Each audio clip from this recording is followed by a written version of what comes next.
Shalom, everyone. It's good to be back with you on Wednesday. I've been thinking about this lesson for 2+ years. Originally, on a Thursday morning, I think I mentioned it to Rod and the group that was there. I want to talk about the fact that the Jewish people never crossed the Red Sea. And I want to give you all the scriptures, and I want to take it slowly. And I want us to look at chapter 14 of the book of Exodus. And I'm going to try to spend time going through each verse and giving you some understandings. Now, there's some things that are in there that, to be honest, if you are reading it in Hebrew, you're going to get a different meaning than what you're going to get when you read it in English. And I would like to apologize for that, but I had nothing to do with it. You know, there are so many ways that the Bible has been transliterated. And oftentimes it's been done in such a way that we miss the juiciness out of the scriptures. And so I want to take time to take you through it. Now, if you had a map of Egypt and the trail of Moses, that would be wonderful if you had it out. And the reason I say that, not that it's accurate. In fact, I think it's this for the first part of the journey, it is totally inaccurate. But at the same point in time, I think it helps us to get a picture, because you remember the Egypt today, we have the Gulf of the Suez Canal. So it appears to be that this Gulf, the Gulf of Suez, is the Gulf that they're going, the Red Sea, the part of the sea that they're going to cross. Now, in the Hebrew, it also calls it the Sea of Reeds. There's a portion of the water which was actually, if you looked at a real map, you would see originally that there was a northern component, a small, almost lake-like, that was called the Sea of Reeds. And then below that was actually what's called the Gulf of Suez. That's the large inlet of water. Then on the other side of that V would have been the Gulf of Aqaba. And so this piece of land right here is the piece of land that they're going to go into. Now, I say that because I want you to understand some of the problems we're going to have with the text. And so, well, let me go back to the beginning. Let's go to the first verse. In fact, let's do the first 5 verses together, okay? It begins by saying, Hashem spoke to Moses, saying, speak to the children of Israel and let them turn back and camp before Pit-Haot, between Migdal and the sea, before Baal-Zephon. And you shall encamp opposite it by the sea. Pharaoh will say to the children of Israel, they are imprisoned in the land. The wilderness has locked them in. And he shall strengthen the heart of Pharaoh, and he will pursue them, and I will be glorified through Pharaoh and his entire army. And Egypt will know that I am Hashem. And so they did. It was told to the king of Egypt that the people had fled, and the heart of Pharaoh and the servants became transformed regarding the people. And they said, what is this that we have done, that we have sent away Israel from serving us? Okay, there's a lot there. Let me begin. First off, the city that's named Pi-Hahiroth. We don't know where it's at. Baal-Zephon appears to be a god of some sort that was on the opposite shore of where they were going. We also know that there was Migdal. Well, Migdal in Hebrew is a tower. So they're going to camp between a tower and a city and also a body of water. That's where they're going to camp. Now they left, if you go back to chapter 12, they left from Ramesses, which is in the area of Goshen. And instead of going north, they end up going south, because God does not want to take them through the Philistine territory, because he doesn't know how they will manage to deal with the Philistines. Now, what we don't have in the text was a historical record that talks about the fact that the Jews in the tribe of Ephraim attempted to go north through the Philistines to get north. 200,000 of them was said to be the number. And of the 200,000 of them, they all died. The Philistines massacred them all. So God didn't want to take them north. He took them south. But then the question is, how far south is he going to take them? That's the real struggle. Because you see, they could have just simply walked straight east and would never have had crossed any water because it's all desert. But they don't. God takes them south, either past the Sea of Reeds and further down. Now, when you go down the what we would call that gulf that's there, the Gulf of Suez, you have places that are thicker and places that are thinner. Again, it's a shoreline. Now remember, he's leading between 2 and 3 million, that's with an M, people. Now it's been 7 days since they left Ramesses or the area of Goshen and have gone south. Now it appears as though they're just wandering. Pharaoh knows it. Then the question comes to mind, how did Pharaoh end up knowing where they were? Did they send up a smoke signal? The answer from the Jews is in a Midrashic writing, they said that actually there were what was be called the Erev Rav, the mixed multitude, the Gentiles who were going with them. Some of them were actually Egyptian spies. Seeing that it was going nowhere, went back to Pharaoh, trying to get some sort of a break in, I don't know how, financially or whatever, went back and told Pharaoh, they haven't left yet. They're just south of you. So Pharaoh, again, grabs his men because they decide they need to have the servants. And I want you to look at 6 and 7 for a second. He harnessed his chariot. He attracted his people with him. He took 600 elite chariots and all the chariots of Egypt. Time out. Where did he get the horses? Where did he get the horses to man? And understand, the elite chariots were chariots of 4 horses each, and they carried a small soldier army. They would be the half-tracks of today. The regular chariots are 2-man chariots, a driver and a bowsman. Those would have been the 2-man chariots, but he had 600 times 4, that's 2,400, plus whatever he had in the other. Where did he get 2,400 horses?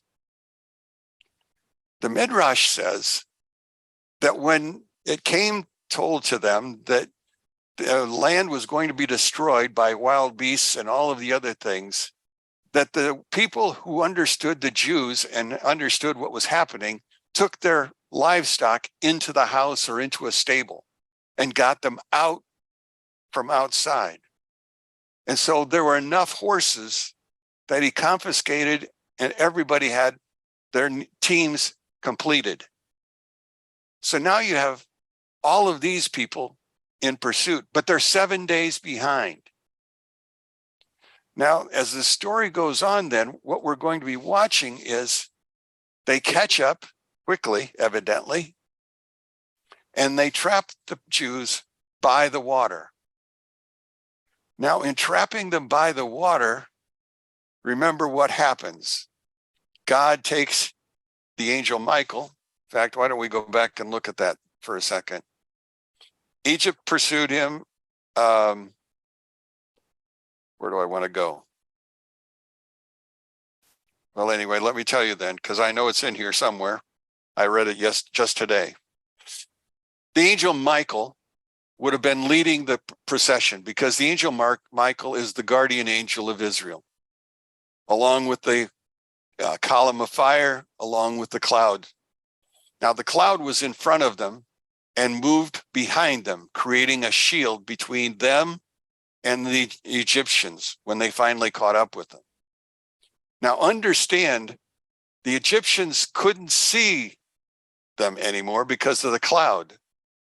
So Pharaoh had the men shooting their arrows into the cloud, attempting to kill as many Jews as he could possibly do that way. Which reminds me of the story of the Saddam Hussein and the first Gulf War. Prior to the first Gulf War, Saddam, understanding that he's outflanked, didn't hope to attract the other Arab nations to his side. And so he declared a holy war against Israel. And he began to fire Scud missiles into Israel. He fired 39 of them, by the way. Of the 39, none of them hit a building. None of them killed a man or a woman or a child. They missed everything. They exploded in the desert. Some people say, well, they exploded in the desert because they had bad systems, and they weren't very good. But understanding, they said those missiles were good missiles, and their guidance system was a good guidance system. But nobody was willing to give God the credit for actually doing what he would have done. But anyway, so they fired their arrows into the cloud. Again, the arrows caused no damage, never went through. As we're going along then, we have them trapped. Understand, he's got 3 million people, and he's going to take them through a body of water. Okay, that's the easy part. Well, it's not easy. How do you move 3 million people through a body of water? Well, we learn in the scriptures that let's go to the scriptures. First off, let's go to 13. It says, Moses said to the people, do not fear, because of what was going on. Stand fast and see the salvation of Hashem that he will perform for you today. For as you have seen Egypt today, you shall not see them ever again. Hashem will make war for you, and you shall remain silent. Now, what's missing from here is the understanding that the Jewish people at this point in time were totally divided on what to do. In other words, they weren't listening to Moses at all, outside of the fact that they wanted to tell him, why did you bring us out here in the wilderness to die? Some of them just simply wanted to turn around and walk back and surrender. That was the easy group. Another group wanted to simply jump into the water and commit suicide. A third group says, whatever weapons we've got, let's turn it on them and let's take out as many Egyptians as we can before we die. And the fourth group said, well, let's just pray. Moses didn't listen to any of them, because he immediately says, he told everybody, Hashem will make war for you. But look at verse number 15. Think about what's going on in Hashem's mind. Hashem said to Moses, why do you cry out to me? In other words, what was going on in Moses' head after he told them God was going to take care of them? He still wasn't certain himself what to do. He knew what the results should be because of everything that has already been done. The 10 plagues, the miraculously moving them out together, 3 million. And then he says, speak to the children of Israel and let them journey forth. And you lift up your staff and stretch out your arm over the sea and split it. And the children of Israel shall come into what? Dry land? No. You will come into the midst of the sea. Now, I want you to see this verse because you're going to see it again. And you're going to see it again. So he's telling them, Moses, I want you to stretch out your arms and open the sea. Okay, how wide do you want it open, God? Well, wait a second. I have a better plan. I want you to divide your congregation of 2 or 3 million into families, into clans. You have the clans of Joseph, you have all of these other clans, and you also have the Gentiles. Joseph's clan at this point in time was simply one group, Ephraim and Manasseh. So there were 13 tunnels that are going to be made through this water. 13 tunnels. Okay. Now you've divided them into 13 and 13 tunnels. How wide do the tunnels have to be? Well, according to the Medrash, each tunnel was 12 mil. In Hebrew, the mil actually was not a number until the Romans invaded. You know the word mil. You add an E to the end of it, and that's how wide this path had to be. Each of the 13 paths had to be 1 mile wide. Now, if it's 1 mile wide, the Sea of Reeds is not wide enough to put 13 tribes that way. They can't be at the tip of the Gulf of Suez. They had to be further down. They had to be deep into the land itself. 13 paths were now made, and the people had to go in. Now, everybody recognizes, because I watched the movie 10 Commandments just like everybody else, and I saw it every Easter. I don't know how many years in a row I got to watch it. But anyway, after watching it for so long, I understood that all of these paths are going to be wide enough and everybody was going to walk through. But the problem was the paths were already dry because there was a wind out of the east. And the wind out of the east troubled the waters. Well, actually, in Hebrew understanding, the winds of the east are actually winds of trouble, of death. Death was going to happen. So the waters are now troubled. But the waters are troubled from east to west. If the waters are troubled east to west, and the water itself is north and south, what does an east wind actually do to stack water left and stack water right? It doesn't. It's only when he stretched forth his rod, only then did the waters part, and they parted in 13 places, 1 mile wide. But in order to get into the water or onto the dry land, they had to jump into the water. Now, there's a story that says in Nachshon, who was Aaron's brother-in-law from the tribe of Judah, he jumped into the water first. Now, there's another midrash that says, no, he wasn't the first one in. The Benjamites were the first ones in. And he was mad because they jumped in first because his tribe should be leading. After all, we're the lion. So both tribes now are jumping into the water. Understand, their action will stimulate others to do the very same thing. And soon all 13 paths are now open. The reward for the tribe of Benjamin and Judah will be to divide the Temple Mount.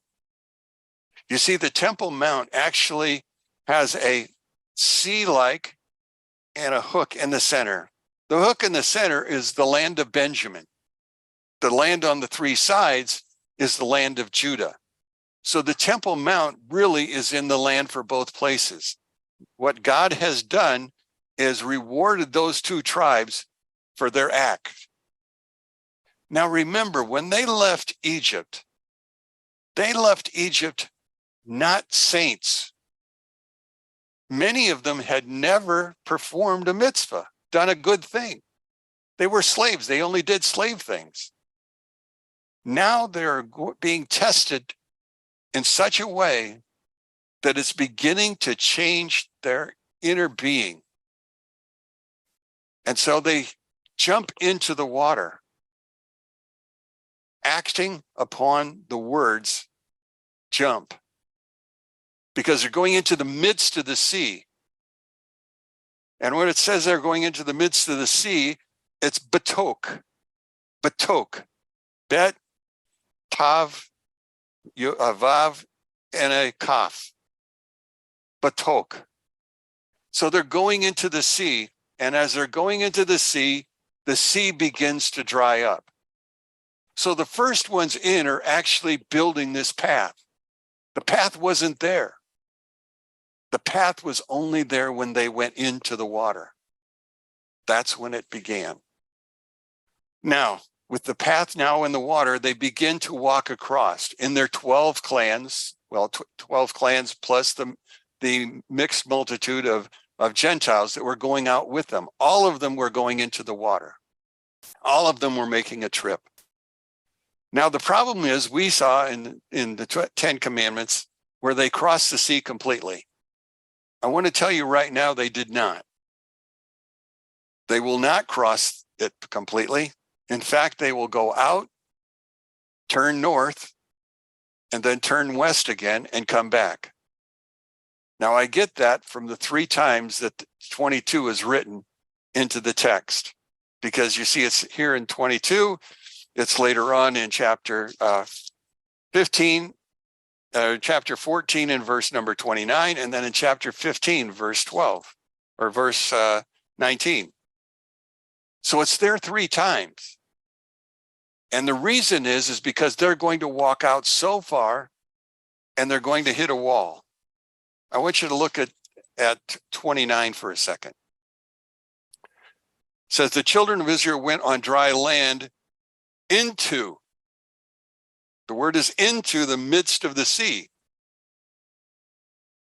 Do you see that? We don't normally read that. It says in, but it's the same word, batak, into. They walked into this water. It stopped. Now what do? They walked, they turned left at the corner, and they walked north. Now, if you continue on and you go to chapter 15 and verse 19, it tells you in the very end, it says, Hashem turned back the waters of the sea upon them, but the children of Israel walked on dry land into the sea again. 3 times they walk into the sea. 3 times they must have changed direction. And in changing direction, according to the Midrash, they moved right back onto the land. They never crossed the sea. They only went out far enough to drown the Egyptians. That's all the farther they're going to go out. And that's God's plan, because you see, God originally, that was the whole intent. You're going to watch your enemy drown and you won't have to see them ever again. So that's what this whole process is about. It's also about building faith. Batuka, the fact that they had no trust in God. Why would they? Many of them hadn't heard of God for hundreds of years. That's 210, so that's actually the last 85, when they began to lose God.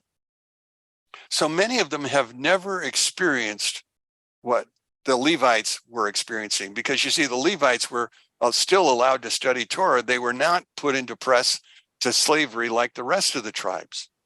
And so they had an entirely different slant on what was going on. But all the tribes went out into the water and they turned. Now, you have 12 half circles. If they all enter the water at the same time, one of the half circles that's only going to turn left twice is going to get there long before the outside half circle. That's the mathematical problem of this. The inside circle gets there sooner, the outside circle doesn't. Oh, but let me add some more midrash to this story. This is from Shemot Rabbah. Shemot Rabbah is considered to be the strongest, best source that you could use if you're going to go to a midrashic source on this.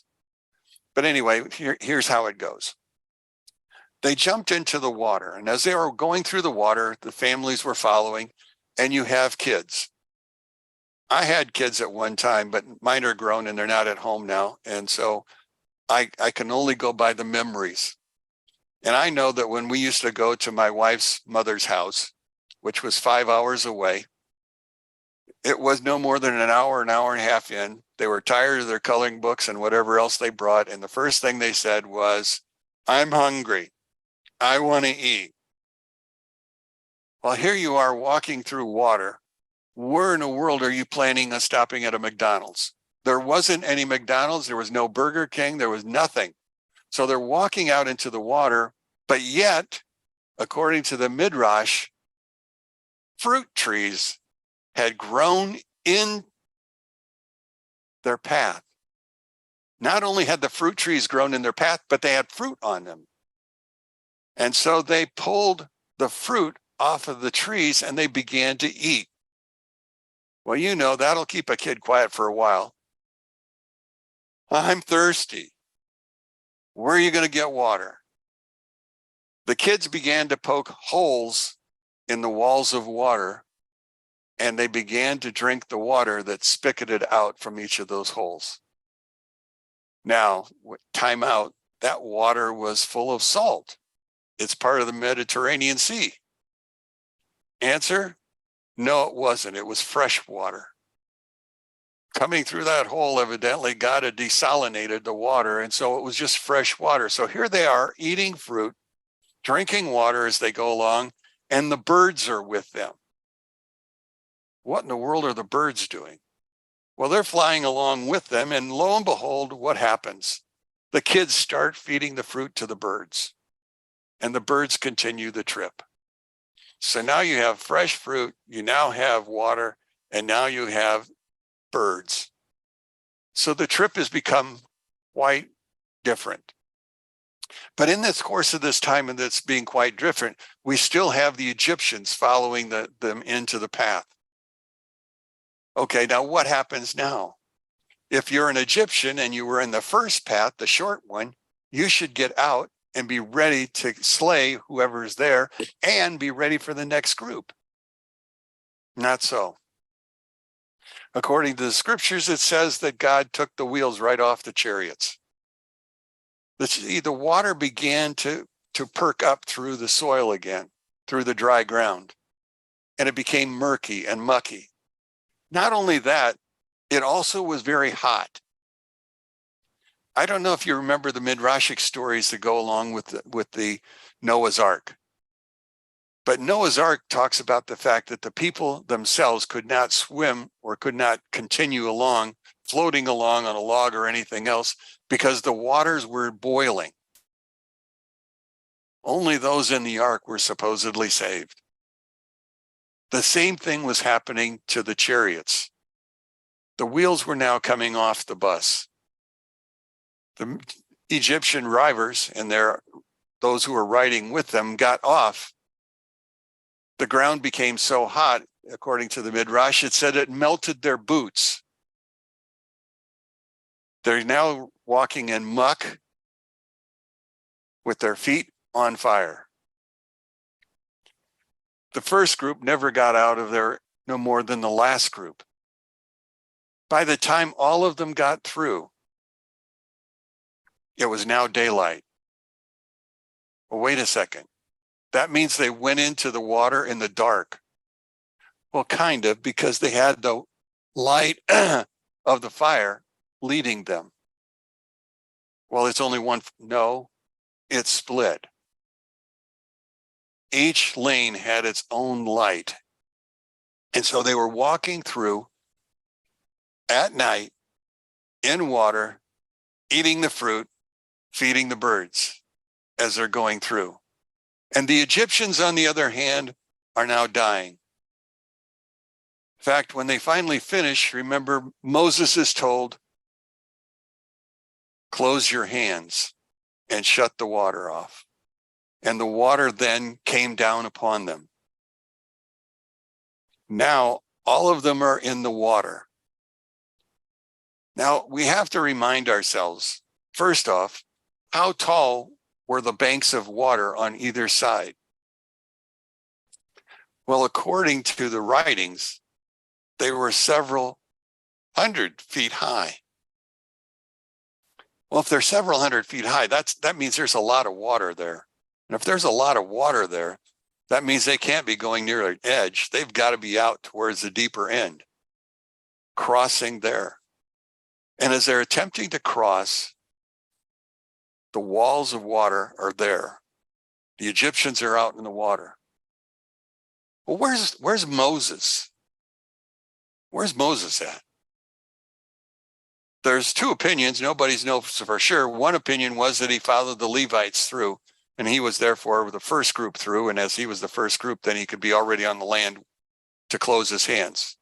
Others said he didn't go through at all. He just simply stayed on the high hill, almost like in the story with the Amalekites at Rephidim, when he was simply there and Aaron and Hur held his hands up. And as long as they did, he was able to win the war. Either way, that's where Moses was. The next question you might ask is, what happened to Pharaoh? Nobody knows. Somebody believes, or some of the writings say that Pharaoh was the only one who didn't go into the water. He sent everybody else in, but he stayed behind. And so he was the one who went home to tell everyone what had happened. Now, to make the sad ending even sadder, when Pharaoh went home, he informed everybody what had happened. Egypt is now penniless. It's now starving. It has no army. And it's about to get invaded by the Hyksos, a tribe from down in Libya, who would come down and basically slaughter the Egyptians. That would be the end of that campaign. Besides slaughtering them, they did make slaves out of many of them. But the nation of Egypt will never rise to what it was during the days of Pharaoh. Never get back to that point.